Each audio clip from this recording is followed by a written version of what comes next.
इसीलिए कमजोर नहीं, सशक्त बनो। इसलिए सशक्त, जो नहीं करना उसको नहीं करना, जो नहीं बोलना उसको नहीं बोलना, जो नहीं देखना उसको नहीं बोलना, इसको कहेंगे सशक्त। आज समाज में जो भी दुर्घटनाएं होती है, क्यों होती है? ताली कभी एक हाथ से नहीं बढ़ती, खुद भी कमजोर होते हैं, फिर कोई घटना होती है, फिर इसीलिए हमें स्वयं को सशक्त बनाना है। दूसरा शब्द कौन सा आता है एजुकेशन में? डी लिखो, डी फॉर डिसिप्लिन। एजुकेशन लेना मतलब क्या सीखना? डिसिप्लिन, बोलने की, देखने की, माँ बाप के साथ। इतना ही नहीं, हमारी हर इंद्रियों पर हमारे डिसिप्लिन चाहिए। कान से क्या सुनना है, मुख से क्या बोलना है, आंखों से क्या देखना है।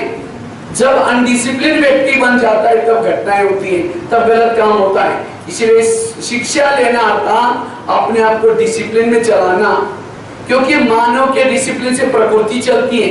अगर मानव डिसिप्लिन छोड़ देगा तो प्रकृति भी डिसिप्लिन छोड़ देगी। इसीलिए डिसिप्लिन में रहना जरूरी है।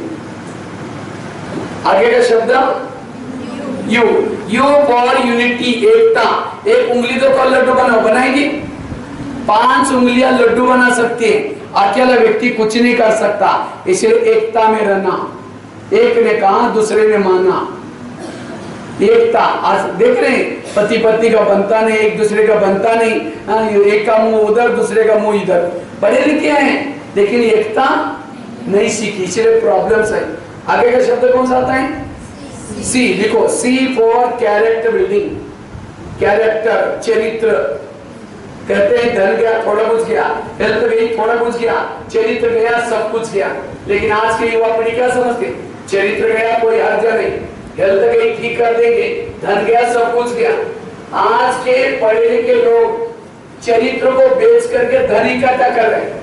अच्छे कपड़े पहनेंगे, फैशन करेंगे, जूते अच्छे लेंगे, लगेगा हम देखने में बड़े अच्छे हैं। ये पैसा कहां से आता है? चरित्र बेच कर। आज ज्यादा से ज्यादा पढ़े लिखे लोग करते हैं, क्या उनको पढ़ा लिखा कहेंगे? जिसको तो चरित्र की कदर नहीं है अनपढ़ कहेंगे। इसलिए चाहे भूखा मरना पड़े, चाहे प्यासा सोना पड़े, चाहे कुछ भी सहन करना पड़े, चरित्र को कभी भी नहीं छोड़ो।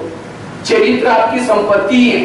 चरित्रवान व्यक्ति अमर बनता है। राजा हरिश्चंद्र, कितनी प्रॉब्लम आई, समस्या, सत्यता नहीं छोड़ी, अमर बन गया।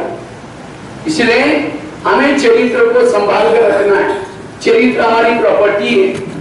आगे का शब्द ए देखो, ए फॉर एटीट्यूड, व्यक्तित्व, पर्सनालिटी।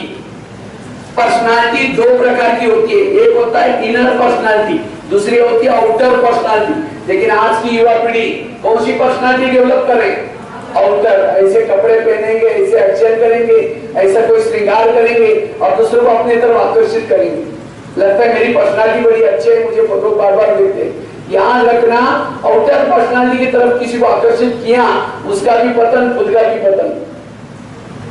इसीलिए अगर किसी को आकर्षित करो, अपनी इनर पर्सनालिटी की तरफ करो, उनका भी भला, आपका भी भला।